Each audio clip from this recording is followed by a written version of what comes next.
اسرائیل پر ایرانی میزائل حملے کو 48 گھنٹے سے زائد گزر چکے ہیں مگر ابھی تک اسرائیل کی طرف سے مکمل خاموشی ہے۔ اسرائیل لیبنان اور غزہ پر بمباری جاری رکھے ہوئے ہے لیکن ابھی تک یہ واضح نہیں ہو رہا کہ اسرائیل ایران کے حملوں کا کیسے جواب دے گا اور ایران کس حد تک تیار ہے۔ بات کریں گے چیئرمین پاک China institute and senator Mushahid حسین سید صاحب سے۔ مشاہد صاحب بہت بہت شکریہ ساتھ دینے کا۔ فرمائی دیجیے گا کہ اب کیا اسینشلی ایران اپنے آپ کو بریس کر رہا ہے اسرائیل کے حملے کے لیے because they've made it very clear that there will be a response. What are we looking at right now? Response تو ہوگا، ایرانی بھی تیار ہیں۔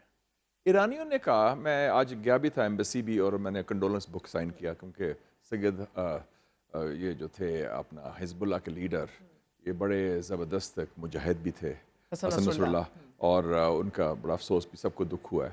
تو انہوں نے کہا کہ ہمیں دھوکہ دیا گیا ہے امریکنز کی طرف سے۔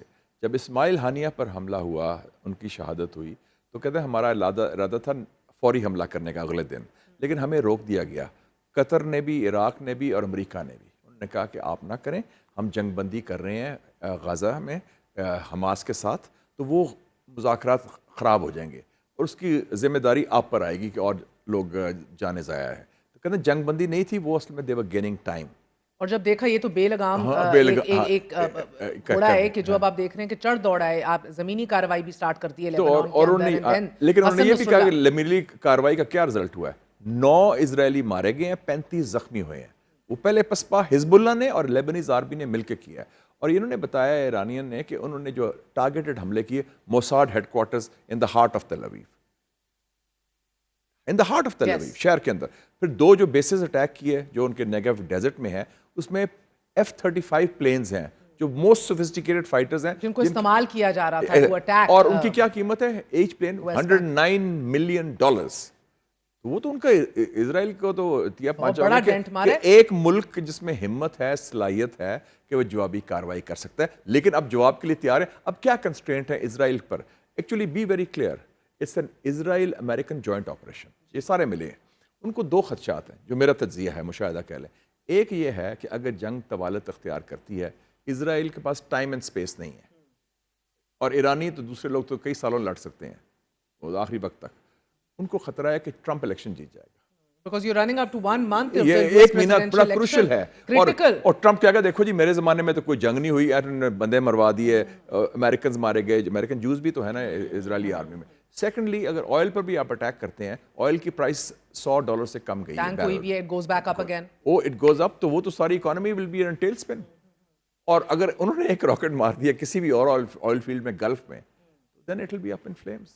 سو اس اسرائیل کو بھی سوچ سمجھ کے رسپانس کرنا پڑے گا۔ لیکن ایک ویو ہے، میں نے اس کو کہا کہ ذرا ہاتھ والا رکھو، میں ایرانی کو کہا کہ آپ صدام حسین والے ٹریپ میں نہ آ جائیں، کیونکہ وہ ان کو بھی ٹریپ کیا تھا نا کہ جی آپ کر لیں جو مرضی کرنا ہے، 1990 کی بات کر رہا ہوں، اور انہوں نے کیا اور اس کے بعد انہوں نے تیا پانچا کر دیا۔ میں کہ آپ اس وقت حکومت کے لحاظ سے تنہا ہیں، ایرانی عوام ساتھ ہوں گے لیکن مسلم دنیا تو بڑے ہاتھ مل رہی ہے نا، وہ تو ڈری ہوئی ہے، وہ تو خاموشی بھی ہے، خدشات بھی ہیں اور ڈر بھی، خوف بھی ہے۔